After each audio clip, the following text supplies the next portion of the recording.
Bob Harrison's coffee mug slipped from his weathered fingers, ceramic shattering against the warehouse floor as he stared into the makeshift fighting pit. The metallic tang of blood mixed with the acrid smell of fear hung heavy in the dawn air. It wasn't an abandoned building, it was an execution chamber.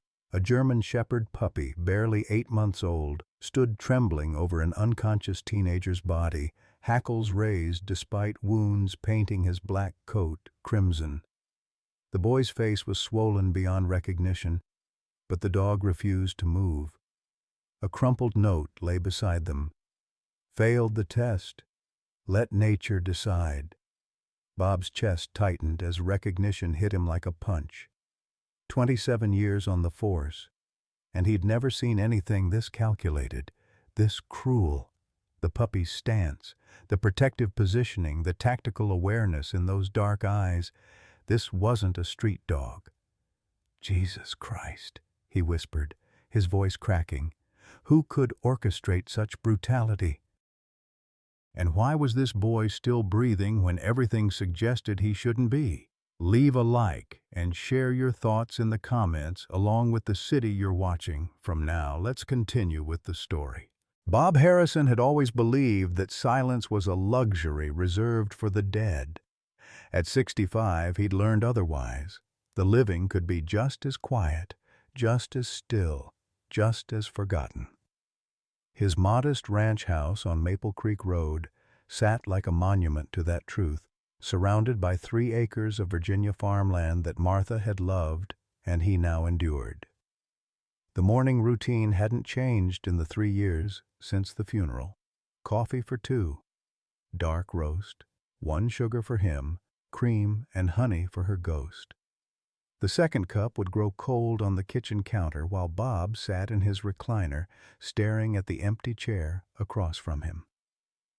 27 years of marriage don't disappear with a death certificate, but they sure try to kill you with their absence. His pension check arrived like clockwork.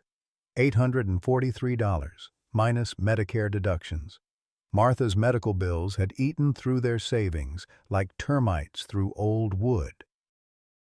The house was paid off, thank God, but everything else felt borrowed time. The grocery runs had become exercises in mathematics. Beans and rice stretched further than beef, and pride was a luxury he could no longer afford. Bob's reflection in the hallway mirror showed a man time had hollowed out. Gray stubble covered a face that had forgotten how to smile properly. His shoulders, once squared with purpose, now curved inward like a question mark. The uniform had given him identity. Retirement had given him invisibility.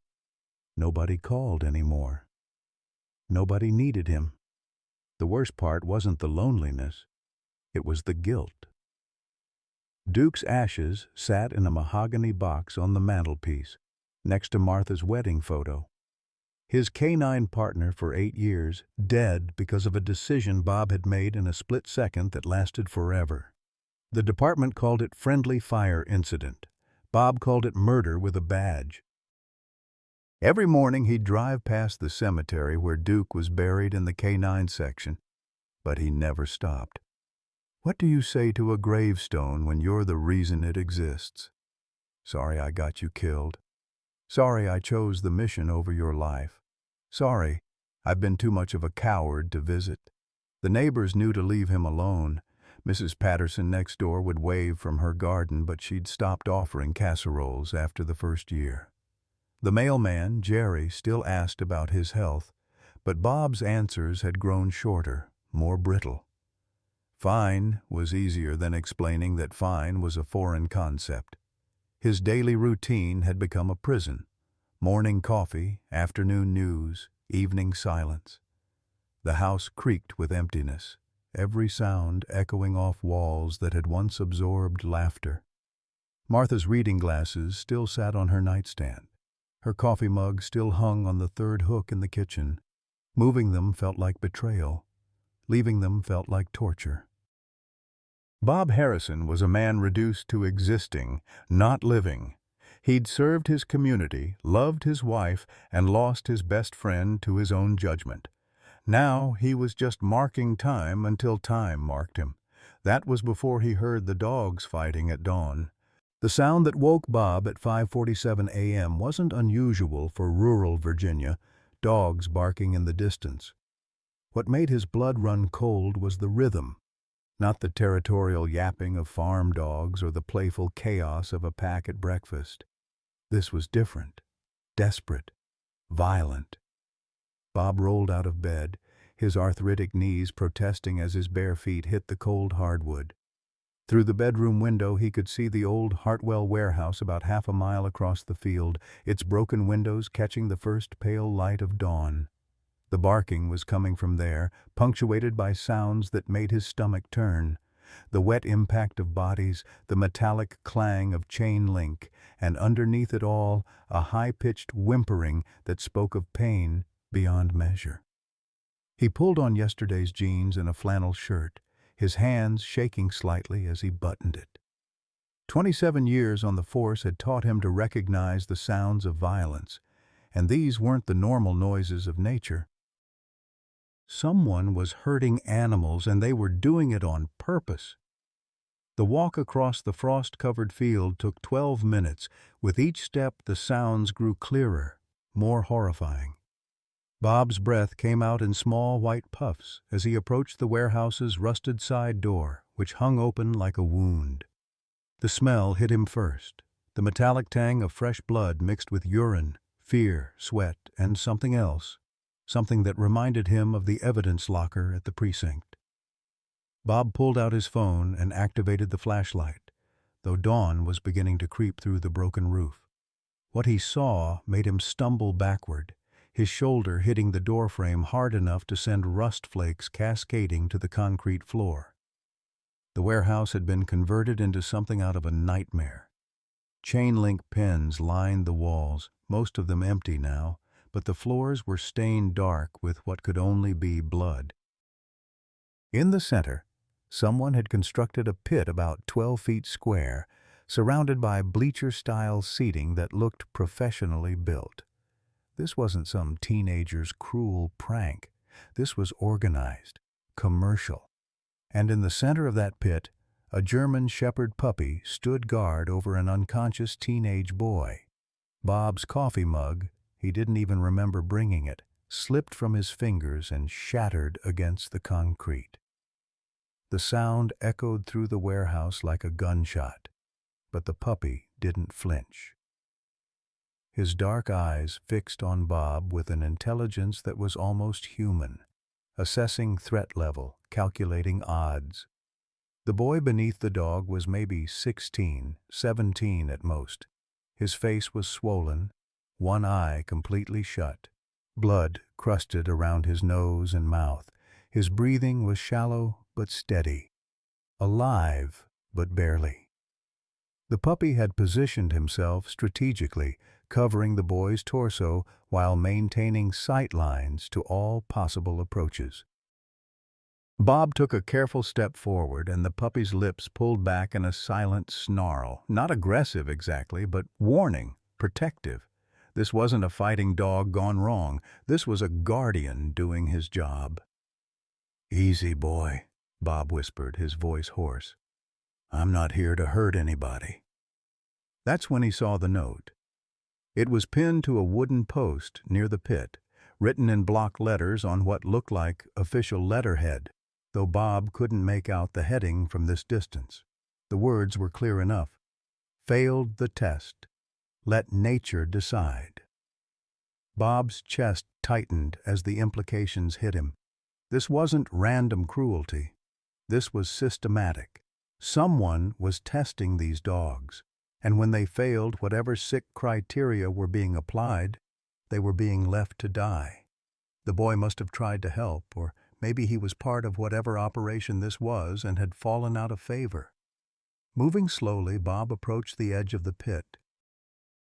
The puppy watched every step, but didn't retreat from his position over the boy. Up close, Bob could see the dog's injuries, cuts along his shoulders, a gash above his left eye, puncture wounds that looked like bite marks. He'd been fighting, but not by choice. "What did they do to you, buddy?" Bob murmured. The puppy's stance shifted slightly, still protective but less defensive. Something in Bob's tone, maybe, or the fact that he wasn't advancing aggressively. The dog's tail remained low, but the rigid tension in his shoulders eased just a fraction. Bob pulled out his phone to call 911, then hesitated. 27 years on the force had taught him that some situations were more complicated than they appeared. This warehouse, this setup, the professional nature of the operation, this had money behind it. Money meant connections. Connections meant that whoever was responsible might have friends in the department. And if Bob called this in, he'd have to explain what he was doing here, how he'd found them, why he'd investigated alone instead of calling for backup. His past would come under scrutiny. Duke's death would be remembered. Questions would be asked about the judgment of a man who'd gotten his own partner killed. But looking down at that boy and the puppy protecting him, Bob realized that some things mattered more than protecting yourself. Bob made his decision in the span of a heartbeat. He pocketed his phone and climbed down into the pit, moving with the deliberate slowness of someone who understood that sudden movements could mean the difference between life and death. The puppy's dark eyes tracked every step, but he didn't growl again. Something in Bob's body language, the practiced calm of someone who'd worked with canine units for decades, seemed to register as safe. "That's it, boy," Bob whispered, extending his hand palm down for the dog to scent. "I'm here to help." The puppy's nose twitched, taking in Bob's smell. Whatever he found there must have passed some internal test, because his rigid posture relaxed just enough for Bob to kneel beside the unconscious teenager. The boy's pulse was steady but weak, his breathing shallow. Blood had dried in dark streaks from his nose and mouth, but Bob's trained eye could see that most of the injuries were superficial. Painful, terrifying, but not life-threatening if treated quickly. "We need to get you both out of here," Bob murmured, as much to himself as to his unlikely companions. He slipped his arms under the boy's shoulders and knees, lifting him with the careful precision of someone who'd carried wounded officers before. The teenager was lighter than he looked, all angles and bones like kids that age tended to be. The puppy stepped back to give Bob room but stayed close, his nose almost touching the boy's dangling hand. The climb out of the pit was harder than going in. Bob's knees protested every step up the makeshift ladder someone had built into the concrete walls, and twice he had to pause to readjust his grip on the unconscious boy. The puppy managed the climb with surprising grace despite his injuries, his claws clicking against the metal rungs as he followed. Bob carried the boy to his truck, the puppy limping alongside them across the frost-covered field. The early morning air was sharp and clean after the warehouse's stench of blood and fear. Bob settled the teenager in the passenger seat, tilting his head back slightly to keep his airway clear.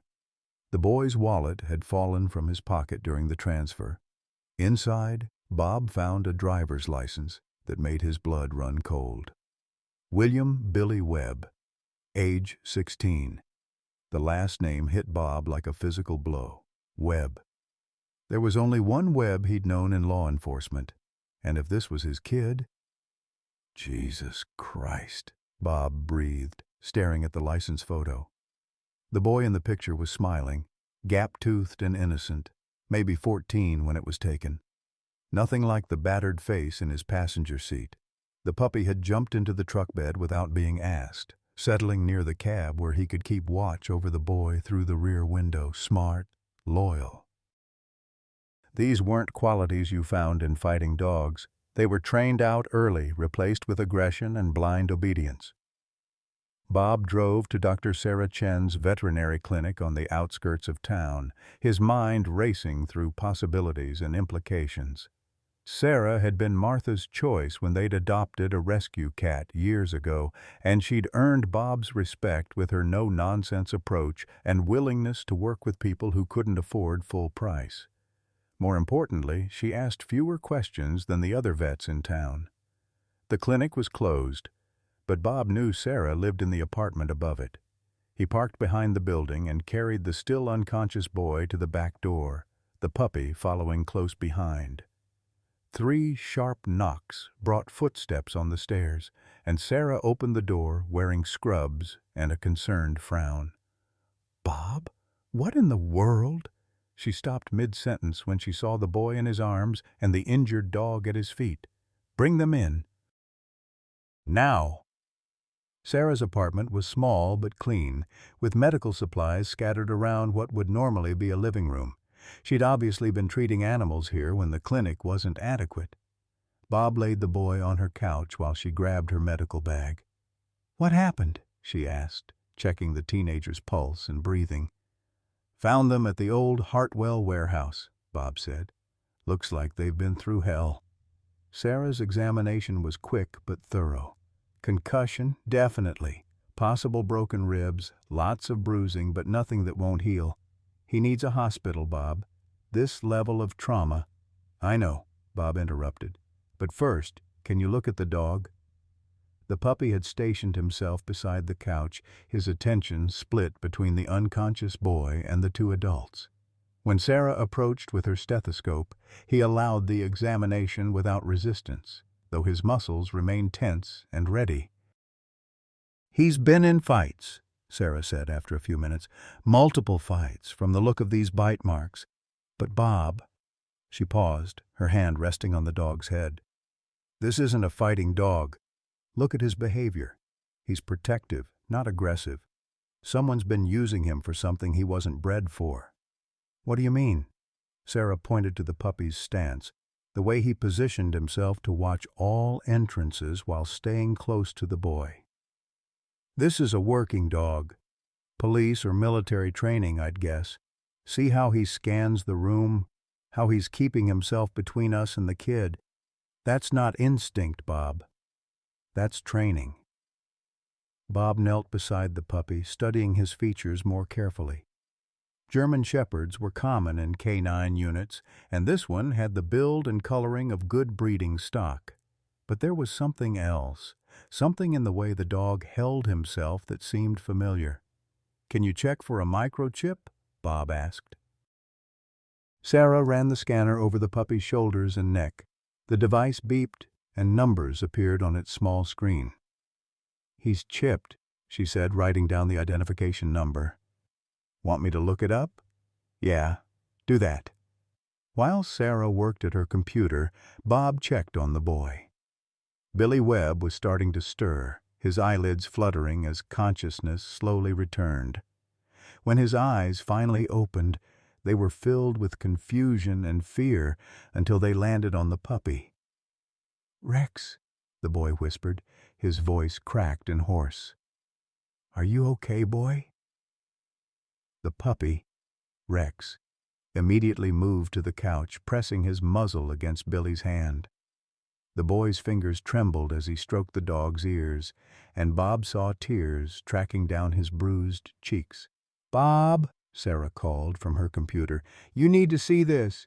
The microchip registration showed an address that made Bob's hands shake. The dog belonged to Project Sentinel, a government contractor with an address in McLean, Virginia. But it was the emergency contact that made everything click into place. Marcus Webb, former Canine Training Supervisor, Fairfax County Police Department. Marcus Webb, Bob's former colleague. The man who'd trained some of the best police dogs in the state before his retirement 5 years ago. And now his son was lying unconscious on Sarah's couch, protected by a dog that shouldn't exist. "This is bigger than we thought," Bob said quietly. Billy Webb's eyes struggled to focus as consciousness slowly returned, his pupils dilated and uneven in the clinic's harsh fluorescent light. When he tried to sit up, pain shot through his ribs like electricity, forcing him back down with a gasp that made Rex whine softly. The dog pressed closer to the couch, his warm body offering comfort that no human could provide. "Easy there, son," Bob said, his voice gentle but firm. "You've got a concussion. Need to take it slow." Billy's gaze darted between Bob and Sarah, confusion clouding his battered features. "Where am I?" His voice was barely above a whisper, throat raw from screaming or crying or both. "You're safe," Sarah assured him, checking his pupils with a small flashlight. "Can you tell me your name?" "Billy." He swallowed hard, wincing. "Billy Webb. Rex. Is Rex okay?" The concern for the dog before himself told Bob everything he needed to know about the kid's character. "Rex is fine. Banged up some, but he'll heal, just like you will." Sarah had cleaned and bandaged the worst of Rex's wounds while Billy was unconscious. The dog's injuries were extensive but not life-threatening. Bite marks from other dogs, scratches that looked like they came from climbing chain link, and what appeared to be electrical burns on his hindquarters. Someone had been using shock collars or worse to control him. "Billy," Bob said carefully, "we need to call your father. Can you tell me how to reach Marcus Webb?" The boy's reaction was immediate and violent. He tried to scramble away from Bob, his face going white with terror. "No! You can't call him! He doesn't know I'm here! He'll...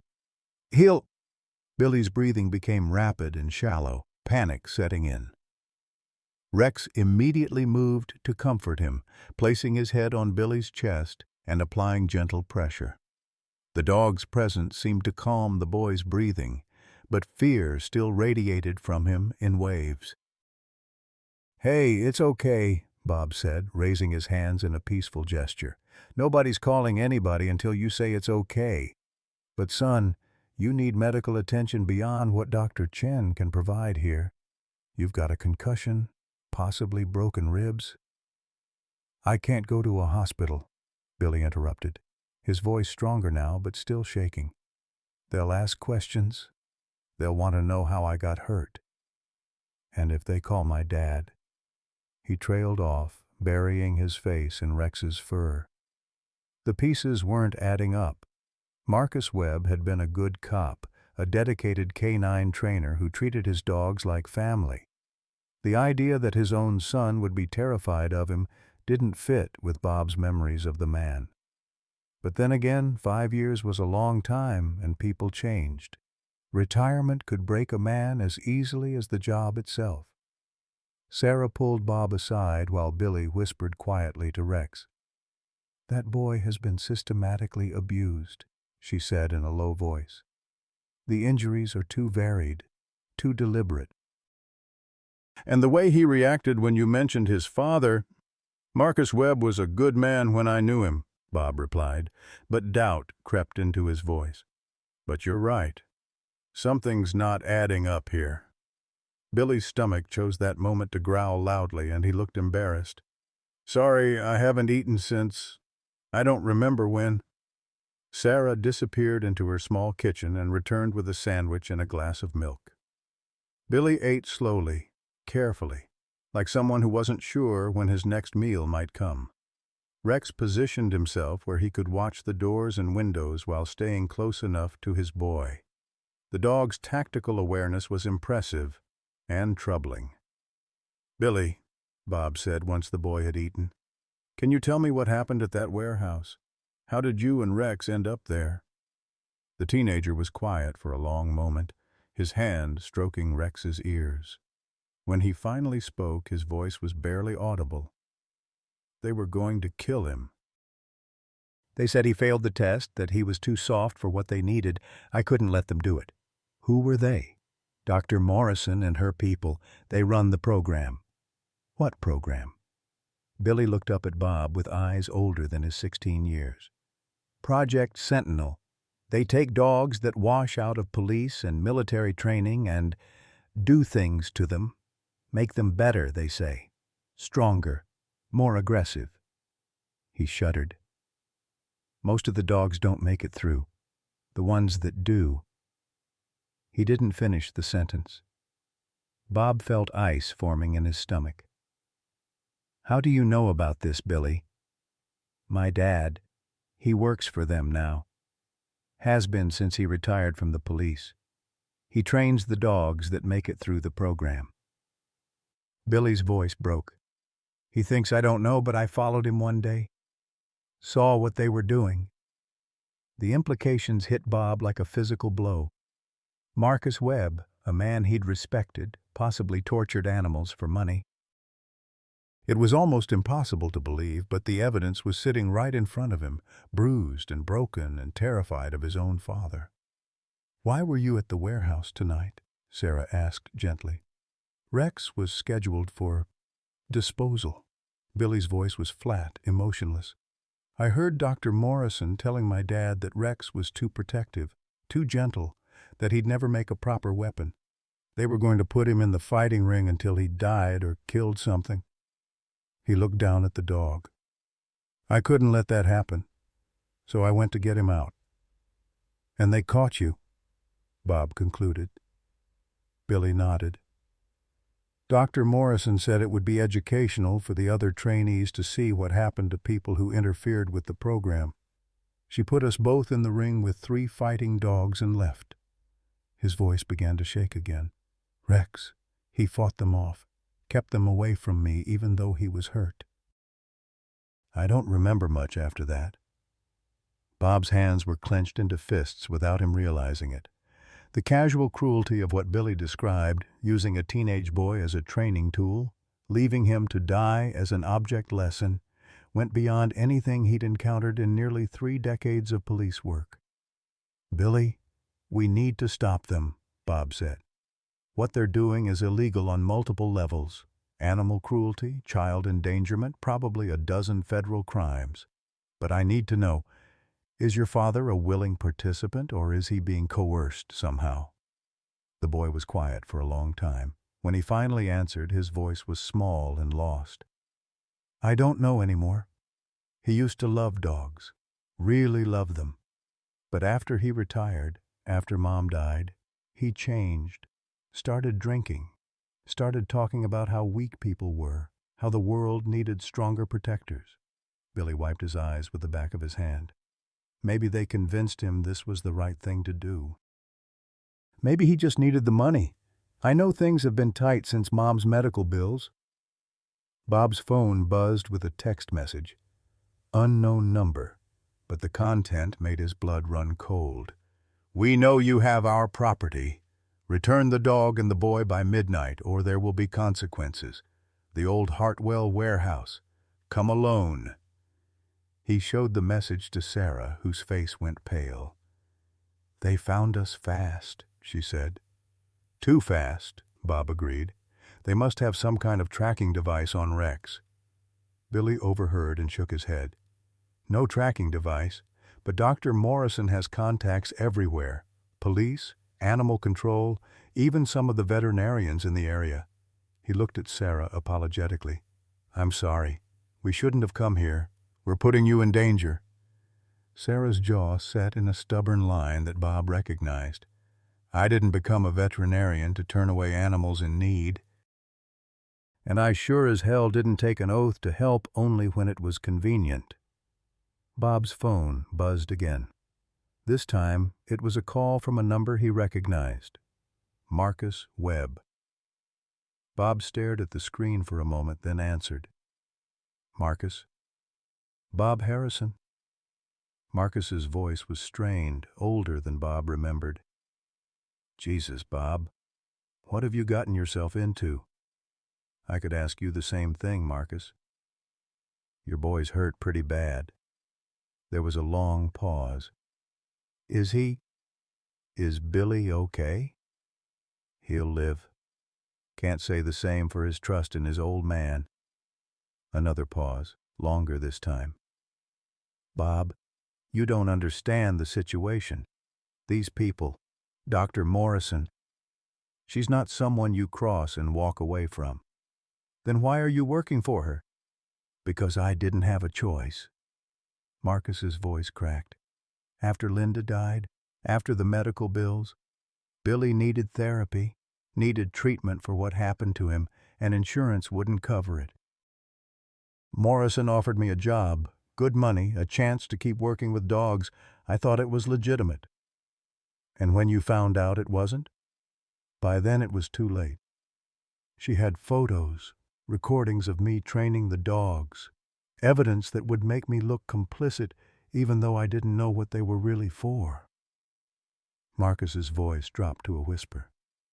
"She said if I tried to leave, she'd make sure Billy paid the price." Bob looked at Billy, who was listening to the conversation with growing horror. The boy was learning that his father wasn't the monster he'd thought, but perhaps something worse, a victim who'd become complicit in his own victimization.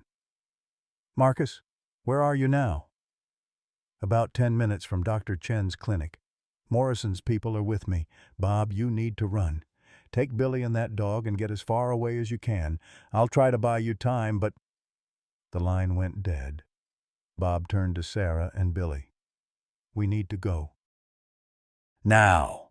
But as they moved toward the back door, the sound of multiple vehicles pulling up outside told them they were already too late. Rex's hackles rose, and a low growl rumbled deep in his chest. Through the window, Bob could see black SUVs surrounding the building. They were trapped. The sound of car doors slamming shut echoed through the veterinary clinic like gunshots. Bob counted at least 6 vehicles, their engines still running in the parking lot. An aggressive show of force designed to intimidate. Rex's growl deepened as footsteps approached the building from multiple directions, his body coiled and ready despite his injuries. "Back door," Bob whispered. But Sarah shook her head. "They'll have it covered. These people aren't amateurs." She was right. Through the rear window, Bob could see the silhouettes of at least 2 men positioning themselves behind the building. Billy struggled to sit up, his face pale but determined. "They won't hurt me," he said quietly. "Not in front of my dad. Dr. Morrison needs to maintain the illusion that she's protecting me."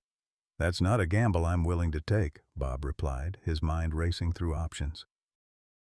27 years of police work had taught him that cornered animals were the most dangerous, and from what Billy had described, Dr. Morrison was exactly that kind of predator. A sharp knock came at the front door, followed by a woman's voice, cultured, professional, with the kind of authority that expected immediate compliance. "Dr. Chen, we know you're in there. We simply want to retrieve our property and ensure that young William receives proper medical attention." Sarah moved to the window and peered through the blinds.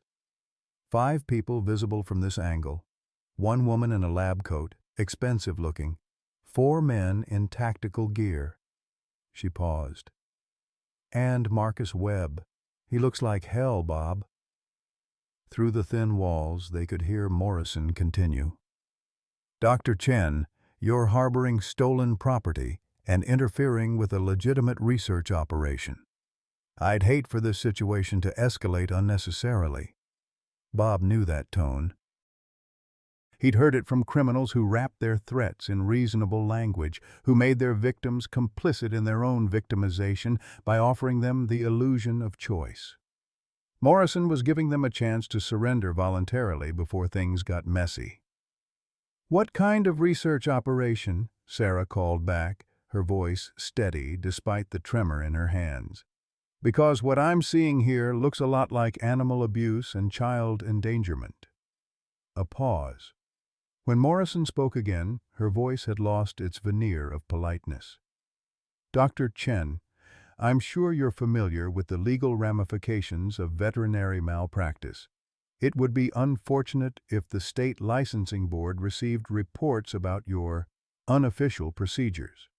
I understand you've been treating animals without proper permits, conducting surgeries in unlicensed facilities." Bob saw Sarah's face go white. Morrison had done her homework, found leverage to use against anyone who might interfere. The woman was thorough, professional, and utterly ruthless. Billy whispered urgently, "There's a storm cellar behind the building. My dad told me about it when he was drinking one night. Said Dr. Chen used to hide runaway animals there when animal control got too aggressive. If we can get down there—" "How do we reach it without being seen?" Bob asked. "Through the basement. There's a tunnel that connects to the cellar. Dr. Chen used it during Prohibition. Her grandfather ran moonshine through here." Sarah nodded grimly. "Billy's right.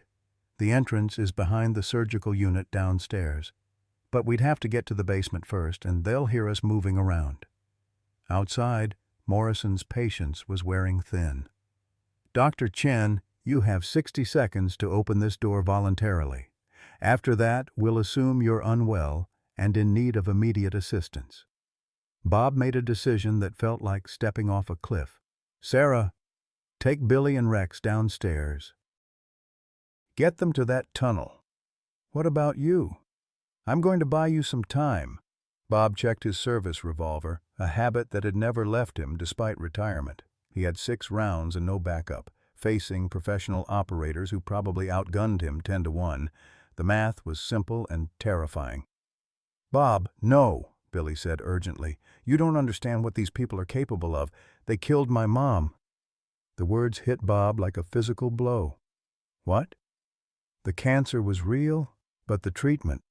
Dr. Morrison convinced my dad that experimental therapy might save her. Mom got worse instead of better. When Dad started asking questions, Morrison said it was just an unfortunate side effect. Billy's voice was flat, emotionless. I think she's been using my family as test subjects from the beginning. The implications were staggering. Morrison wasn't just running an illegal dogfighting operation or even a corrupt research program. She was conducting human experimentation, using Marcus Webb's family as leverage and guinea pigs. The scope of her operation was far beyond anything Bob had imagined. All the more reason to get you out of here, Bob said firmly. But before anyone could move, the front door exploded inward, torn from its hinges by what looked like a small battering ram. Morrison entered first, flanked by 2 men in black tactical gear.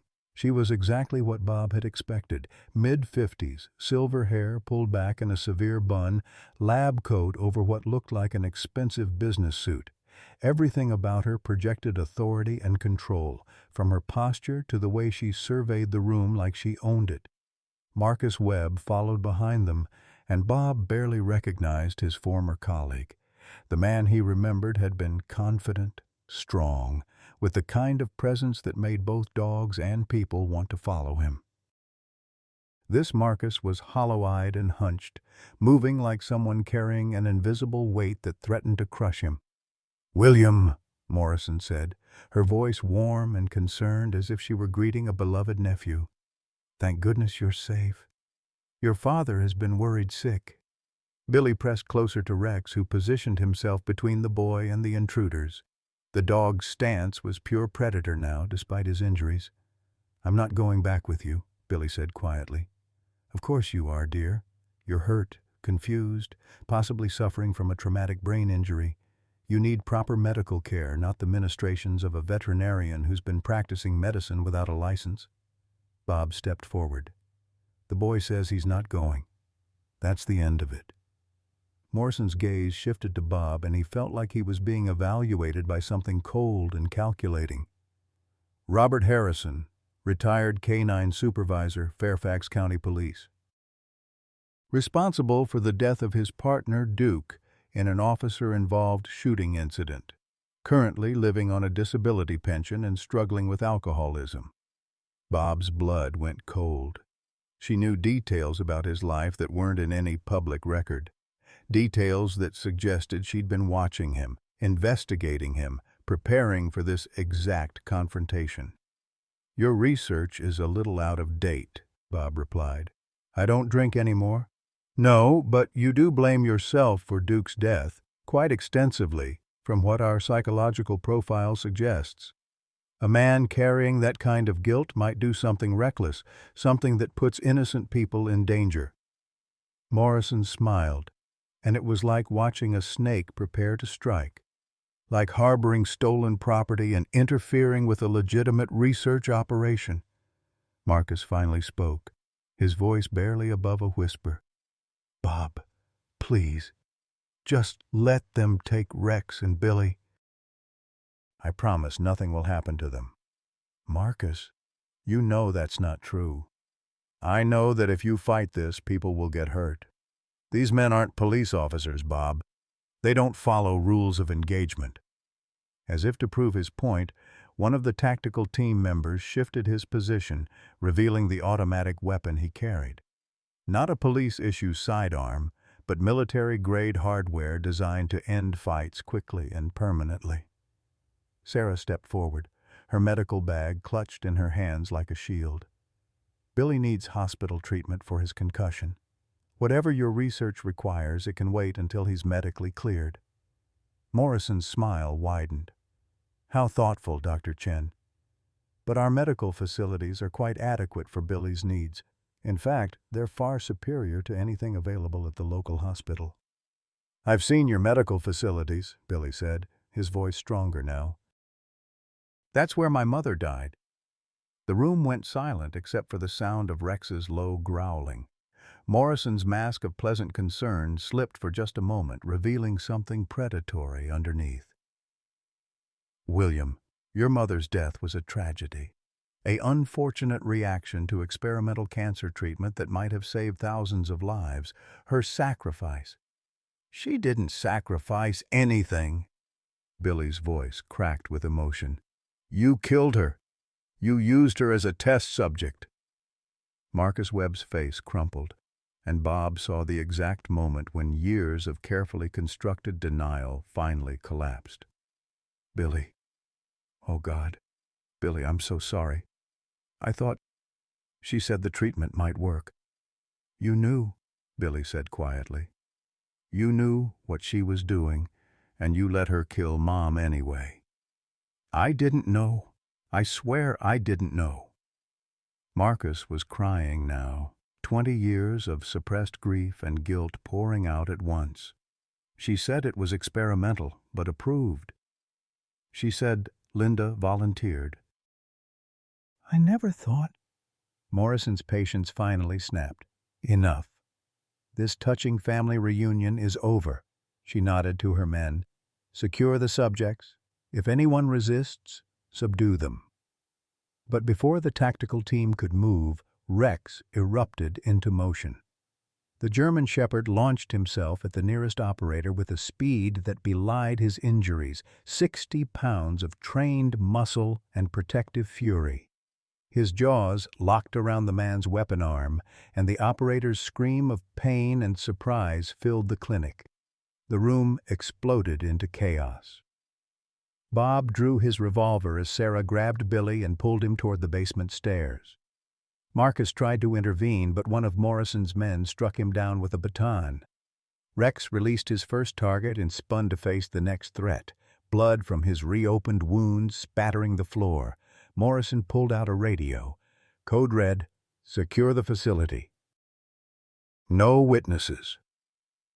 Bob realized with crystal clarity that none of them were leaving this clinic alive unless they fought their way out. Morrison couldn't afford to let them go now, not after what they'd seen and heard. The woman had revealed too much, admitted too much, and the only way to protect her operation was to eliminate everyone who could testify against her. He aimed his revolver at Morrison's center mass. "Call them off, now." She smiled at him like a teacher addressing a slow student. "Robert, you're outnumbered and outgunned. Surrender now and I'll make sure your death is quick and painless." "That's not happening." "Then you'll die protecting a boy who isn't even your responsibility and a dog that should have been euthanized months ago." Bob's finger tightened on the trigger. Some things are worth dying for. That's when the lights went out, plunging the clinic into darkness. The darkness that engulfed the clinic was absolute, the kind of black that disoriented even experienced operators. Bob heard Morrison curse sharply, followed by the clicking of tactical flashlights and the harsh whisper of radio communications. Rex's growling had stopped, but Bob could hear the dog's claws clicking on the linoleum as he moved through the chaos like a shadow. "Sarah?" Bob called out, but his voice was swallowed by the sounds of confusion and fear echoing through the building. Someone crashed into medical equipment, sending metal instruments clattering across the floor. A man screamed, one of Morrison's operatives by the sound of it. Emergency lighting should have kicked in by now, but the clinic remained pitch black. This wasn't a simple power failure. Someone had deliberately cut the main lines, and Bob's mind raced through the possibilities. Sarah had mentioned the old tunnels, but who else might know about them? Who else might be willing to intervene in a situation this dangerous? A tactical flashlight beam swept across the room, momentarily illuminating Rex as he darted between overturned chairs and medical cabinets. The German Shepherd was moving with purpose, not panic. His training was evident in the way he used the darkness as cover, appearing just long enough to distract or disorient Morrison's men before vanishing again. "Billy!" Marcus Webb's voice raw with desperation. "Billy, where are you?" Bob heard Sarah's voice from somewhere near the basement stairs. "Down here, this way." A gunshot exploded through the clinic, muzzle flash briefly lighting up the chaos. Someone screamed, but Bob couldn't tell if it was from pain or terror. He moved toward the sound, his service revolver ready, when strong hands grabbed him from behind. "Don't move, old man," a voice growled in his ear. One of Morrison's operatives, bigger and stronger than Bob, with training that showed in the efficiency of his hold. Bob could smell gun oil and aftershave, feel the man's tactical vest pressed against his back. But Bob Harrison hadn't survived 27 years of police work by giving up when things got rough. He drove his elbow backward into his captor's solar plexus, feeling the satisfying rush of air as the man doubled over. Bob spun and brought his knee up, connecting with something soft that made his attacker cry out and release him. Another flashlight beam cut through the darkness, this one aimed directly at Bob. He threw himself sideways as bullets whined past his head, embedding themselves in the wall where he'd been standing. The muzzle flashes strobed like deadly lightning, temporarily blinding everyone in the room. "Cease fire," Morrison's voice sharp with authority. "You'll hit William or damage the research data." The shooting stopped, but the chaos continued. Bob heard Rex bark once, sharp and commanding, followed by the sound of someone falling heavily to the floor. The dog was systematically taking down Morrison's operatives, using his size and training to devastating effect in the confined space. "Bob!" Sarah's voice, closer now. "The tunnel entrance is clear." Bob started moving toward the sound of her voice, using his hands to navigate through the overturned furniture and scattered medical supplies. His foot kicked something soft and warm. One of the operatives, unconscious or worse, Rex, had been busy. Emergency sirens wailed in the distance, growing louder by the second. Someone had called for help, and Bob felt a surge of hope. But then Morrison's voice cut through his optimism like a blade. "Kill them all. Make it look like a break-in gone wrong. We'll sanitize the scene after the police leave." Bob reached the basement stairs just as the emergency lighting finally flickered on, casting everything in an eerie red glow. And he could see Sarah helping Billy down the narrow staircase, the boy moving slowly but under his own power. Marcus Webb was slumped against a wall, blood streaming from a head wound, but still conscious. "Marcus!" Bob called out, but Morrison appeared between them, a pistol in her hand. "This is where it ends, Robert," she said calmly. "You've caused enough problems." Bob raised his revolver, but hesitated when he saw Marcus struggling to his feet behind Morrison. The man who had once been his colleague and friend was broken, defeated, but there was something in his eyes that Bob recognized, the same look he'd seen in the mirror every morning since Duke's death: guilt, remorse, and finally, determination to do the right thing. "Elizabeth," Marcus said quietly, using Morrison's first name. "Let them go." "Marcus, dear, you're injured. You don't understand what's at stake here." "I understand that you killed my wife. I understand that you've been using my son as leverage to force my cooperation. And I understand that I've been a coward for far too long." Morrison's composure cracked slightly. "Your wife volunteered for the experimental treatment. The research we conducted on her—" "You gave her cancer," Marcus interrupted, his voice growing stronger. "The treatment you provided was designed to accelerate her condition, not cure it. I found the real medical records, Elizabeth. I know what you did." Bob felt the world shift around him. Morrison hadn't just been conducting illegal animal experiments. She'd been using human subjects, including Marcus's wife, in research that was designed to cause suffering rather than prevent it. The scope of her crimes was staggering. "The research was necessary," Morrison said defensively. "Understanding how the human body responds to accelerated cellular breakdown is crucial for developing biological weapons," Marcus finished. "Don't dress it up in medical terminology, Elizabeth. You're a war criminal." The sirens were getting closer now, probably less than 2 minutes away. Morrison's eyes darted between Bob and Marcus, calculating odds and options. When she spoke again, her voice had regained its cold professionalism. "Kill them both. We'll blame it on the police response. Say they were armed and threatening." But her remaining operatives were hesitating. They'd signed up for corporate security work, not mass murder. The kind of men Morrison employed were professionals, but they weren't psychopaths. There was a line even they wouldn't cross. That hesitation was all Rex needed. The German Shepherd emerged from the shadows like a launched missile, hitting Morrison from the side and sending her gun flying across the room. She went down hard, her head striking the corner of a metal cabinet with a sickening thud. In the sudden silence that followed, Bob could hear police cars pulling into the parking lot, their sirens cutting off as officers prepared to enter the building.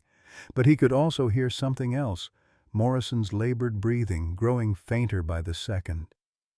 Bob knelt beside her, checking for a pulse. It was there, but weak and irregular. Blood was pooling beneath her head, and her eyes were unfocused, dilated.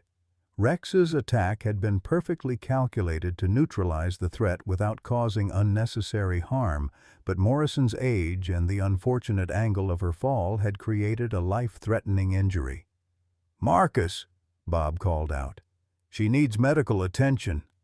Marcus Webb looked down at the woman who had destroyed his family, who had killed his wife and terrorized his son. For a moment, Bob thought he might walk away and let her die. It would have been understandable, even justifiable, given what she'd done. Instead, Marcus knelt beside Morrison and began checking her vital signs with the competence of someone who'd been trained in emergency medical procedures. "Sarah," he called out, "I need medical supplies. Head trauma, possible skull fracture." Sarah appeared with her medical bag, moving with the quick efficiency that had made her Bob's choice when he needed someone who could work under pressure. "Police are setting up a perimeter," she reported as she began examining Morrison. "They want to talk to whoever's in charge." "That would be me," Bob said wearily. "I'm the one who made the call." Billy emerged from the basement, leaning heavily on the stair railing but moving under his own power. Rex immediately went to his side, pressing against the boy's legs to offer support. Despite everything they'd been through, the bond between them remained unbroken. "Is she going to live?" Billy asked, looking down at Morrison with an expression Bob couldn't quite read. Not hatred exactly, but not pity either. Something more complex, more mature than any 16-year-old should have to carry. "I don't know," Sarah answered honestly. "The next few hours will tell." Police officers appeared at the top of the basement stairs, their weapons drawn but not aimed.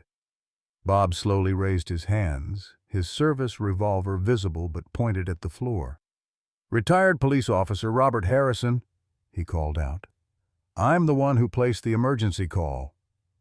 The lead officer, a young sergeant with the kind of alertness that spoke of recent military service, descended the stairs cautiously. "Sir, we're going to need you to place your weapon on the ground and step away from it." Bob complied, setting his revolver on a nearby table and stepping back with his hands visible. "Sergeant, this woman is Dr. Elizabeth Morrison. She's wanted in connection with illegal human experimentation and multiple homicides. Her people have weapons and may still be in the building." "We've secured 4 suspects upstairs," the sergeant replied, all complaining of dog bites and requesting medical attention. Despite everything, Bob almost smiled. Rex had done his job with typical German Shepherd efficiency. Neutralize the threats, protect the pack, and leave the cleanup for the humans. As paramedics streamed into the clinic to treat Morrison and the others, Bob found himself sitting on Sarah's couch with Rex at his feet and Billy beside him. Marcus sat across from them, holding an ice pack to his head wound, while he watched his son with eyes full of regret and hope. "What happens now?" Billy asked quietly. Bob looked at the boy who had risked everything to save a dog, who had endured torture and betrayal and still found the strength to protect those he loved. "Now we heal," he said simply. "All of us." But even as he spoke the words, Bob knew that healing was often the hardest part of any battle. The physical wounds would mend, but the deeper scars, the betrayal of trust, the loss of innocence, the weight of choices made in desperate moments, those would take much longer to fade. The truth, when it finally emerged 3 weeks later, was worse than anyone had imagined. Bob sat in the federal courthouse in Richmond, listening to Assistant U.S. Attorney Jennifer Walsh outline the scope of Project Sentinel, and felt his understanding of the world shift beneath him like quicksand. Dr. Elizabeth Morrison's operation, Walsh explained to the packed courtroom, was not merely animal abuse or illegal research. It was a systematic program designed to develop biological weapons using both animal and human test subjects. The revelations came in waves, each one more horrifying than the last. Morrison had been using retired police and military working dogs as test subjects for experimental drugs designed to enhance aggression and pain tolerance. When the dogs died or suffered permanent damage, they were disposed of in fighting rings to eliminate evidence. But that was only the beginning. The human experimentation, Walsh continued, included deliberate infection with accelerated cancer strains, exposure to biological agents, and psychological torture designed to measure stress response thresholds. Mrs. Linda Webb was one of 17 documented victims over a 5-year period.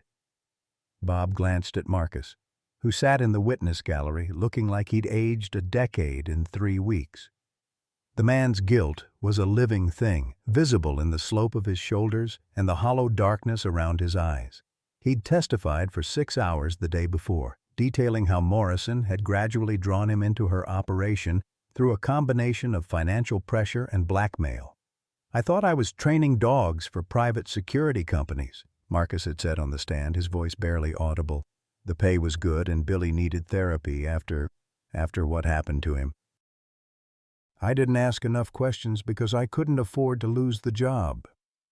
The "what happened to him" was another revelation that had emerged during the investigation.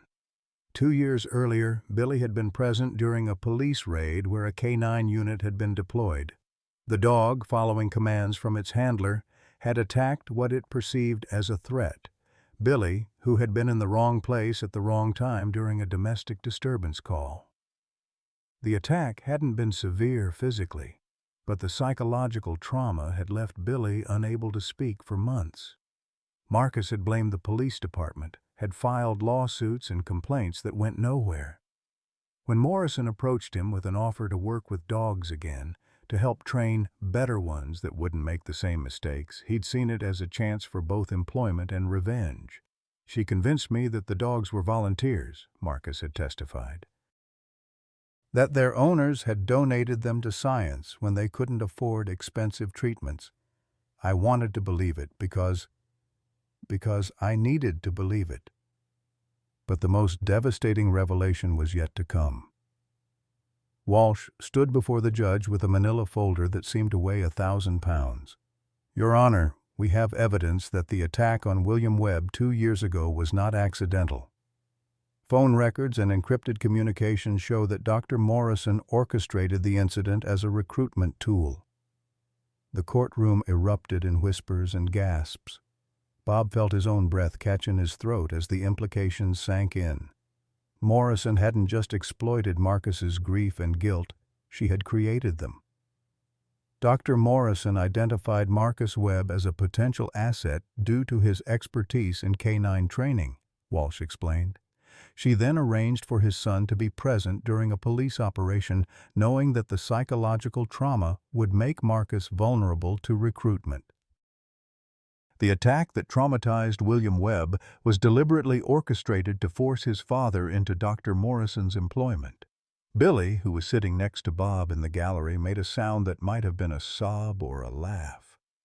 Rex, wearing a service dog vest that allowed him in the courtroom, pressed closer to the boy's legs. The relationship between them had deepened over the past 3 weeks, built on shared trauma and mutual protection. But even that bond, Bob realized, had been part of Morrison's design. Rex, Walsh continued, whose registered name is Sentinel-7 Alpha, was specifically bred and trained to form protective attachments to trauma victims. Dr. Morrison's research indicated that dogs with strong emotional bonds to their handlers were more malleable, more willing to endure experimental procedures if they believed they were protecting someone they loved. The final piece of the puzzle clicked into place with an almost audible snap. Rex hadn't been a failed fighting dog or a washout from the program. He'd been specifically designed to bond with Billy, to create a relationship that Morrison could then exploit. The dog's protective instincts, his intelligence, his uncanny ability to read human emotions, all of it had been carefully cultivated as part of the experiment. "Jesus," Bob whispered. But Rex himself seemed unaware of his manufactured origins. The dog's devotion to Billy was real, regardless of how it had been created. Love, Bob reflected, was love, even when it started as an experiment. The prosecutor was wrapping up her presentation, but Bob's attention was drawn to a commotion in the back of the courtroom. A woman in her 50s was being escorted in by federal marshals, her hands cuffed behind her back.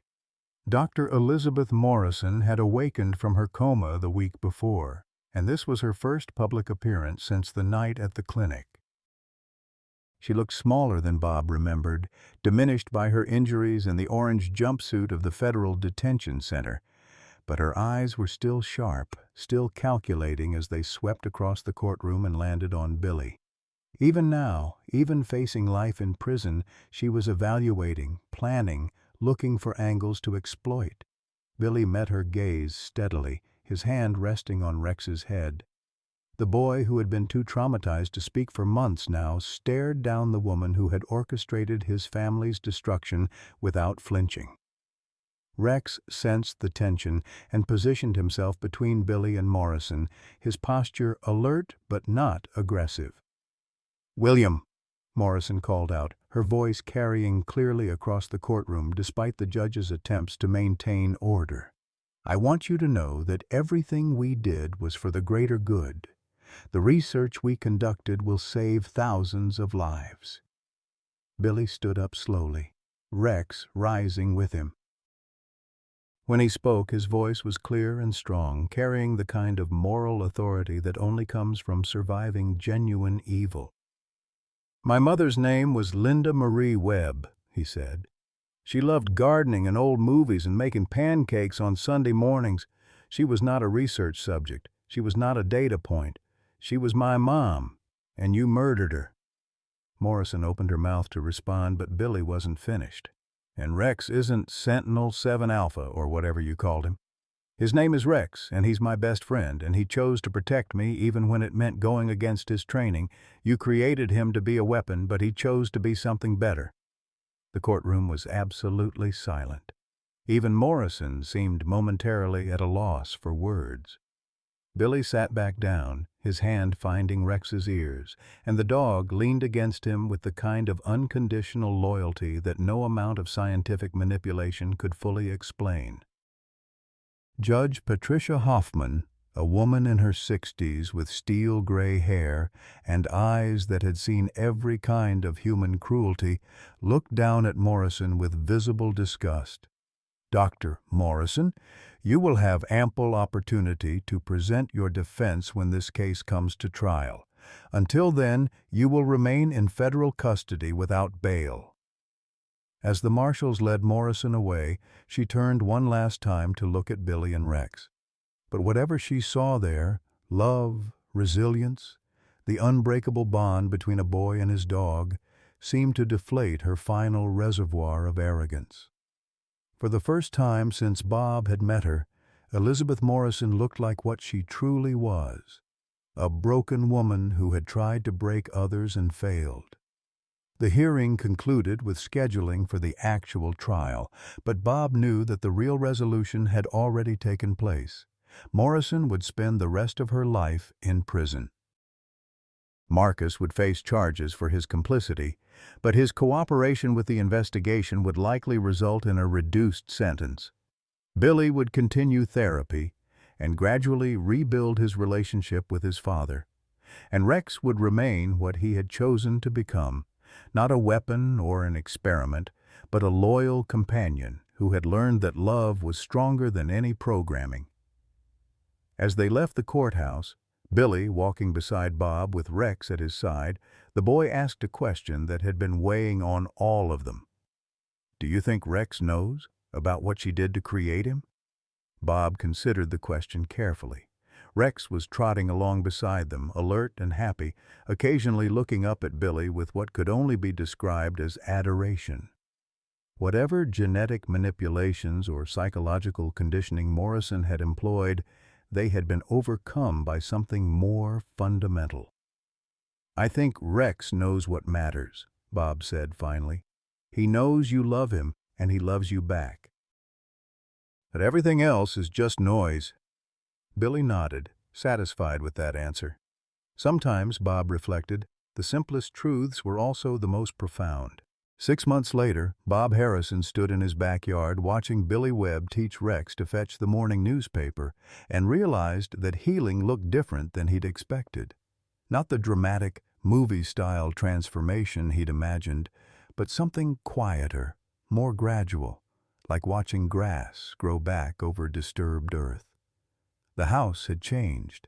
What had been a monument to loneliness was now alive with purpose. Billy spent most afternoons here after school, partly because his father was serving an 18-month sentence at a minimum security federal facility, but mostly because this had become home for both him and Rex.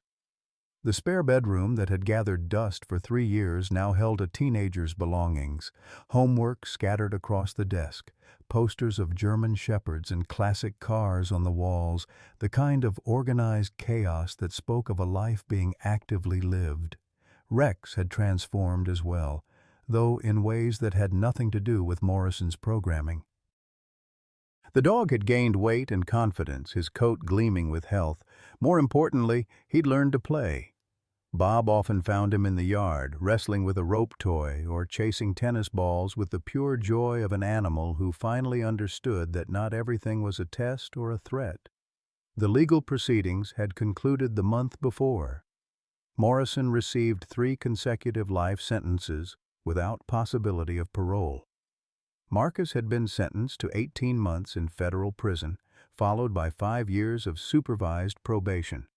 But he'd also been accepted into a victim rehabilitation program that would help him process his own trauma and prepare for eventual reunification with his son. "The hardest part," Billy had confided to Bob one evening, "is forgiving him. Not for working with Morrison. I understand why he felt trapped, but for not trusting me enough to tell me the truth. For thinking he had to carry all that guilt alone." Bob understood that particular struggle better than most. The weight of Duke's death had nearly crushed him, and it had taken Rex's arrival to teach him that some burdens were meant to be shared. He'd started visiting Duke's grave regularly now, bringing Rex along. The dog would sit quietly while Bob told his old partner about their new life, about the boy they were helping heal, about the strange way that losing one dog had led to saving another. The financial situation had improved dramatically. Morrison's conviction had resulted in a substantial victim compensation fund, providing for Billy's continued therapy and education. More importantly, Bob had found purpose again. He'd started a non-profit organization called Duke's Legacy, working with local law enforcement to provide therapy dogs for officers dealing with PTSD and other trauma-related issues.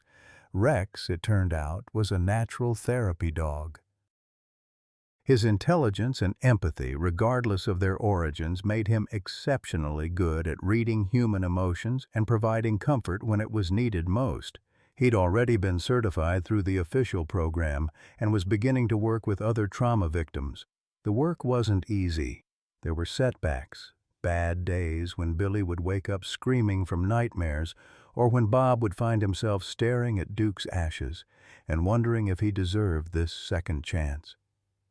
But there were also breakthrough moments, like the first time Billy laughed at one of Rex's silly antics, or when a veteran officer broke down crying while Rex simply sat beside him, offering silent comfort. On this particular afternoon, as autumn painted the Virginia hills in shades of gold and crimson, Bob watched Billy and Rex practice their therapy dog routines in the yard. Billy was learning to be Rex's handler, understanding that their bond could help others heal just as it had helped them. "You know what the best part is?" Billy said, settling beside Bob on the porch steps while Rex sprawled contentedly at their feet. Morrison thought she was creating something dark, something twisted, but what she actually did was bring us together, all of us. Bob nodded, understanding. The evil that Morrison had intended had been transformed into something redemptive, not through grand gestures or dramatic revelations, but through the simple act of choosing love over fear, connection over isolation, healing over revenge. As the sun set behind the mountains, Rex stretched out between them, one paw touching Bob's boot, the other pressed against Billy's leg. 3 survivors, bound together by trauma but defined by their choice to heal. It wasn't the ending any of them had planned, but it was the one they'd earned. Sometimes, Bob reflected, that was enough. Sometimes, that was everything. Sometimes life gives us second chances when we least expect them, and sometimes those chances come with 4 paws and a heart bigger than our pain. Bob Harrison thought his purpose died with his canine partner Duke, that retirement meant accepting loneliness as his only companion. But when he found Rex protecting young Billy Webb in that warehouse, he discovered something profound. Healing isn't a solo journey. The boy who'd lost his voice to trauma, the dog bred for experiments but chose love instead, and the retired officer carrying decades of guilt, they became each other's salvation. Their story reminds us that our greatest trials often prepare us for our most important missions. Bob's guilt over Duke's death equipped him to save Rex. Billy's trauma taught him compassion beyond his years. Even Rex's manufactured loyalty became authentic love through choice. At 65, Bob didn't just find a new family. He found his calling with Duke's Legacy, helping other officers heal through therapy dogs. Your pain isn't punishment, it's preparation. Your losses aren't endings. They're beginnings waiting to unfold. The love you think you've lost forever might be sitting right beside you, waiting for you to notice. Discussion. Questions. Have you ever discovered unexpected purpose after a major loss or retirement? What helped you find meaning again? Do you believe that animals can sense and help heal human emotional pain? Share a story about a pet or animal that made a difference in your life. Please share your thoughts and experiences in the comments below. Your story might be exactly what someone else needs to hear today.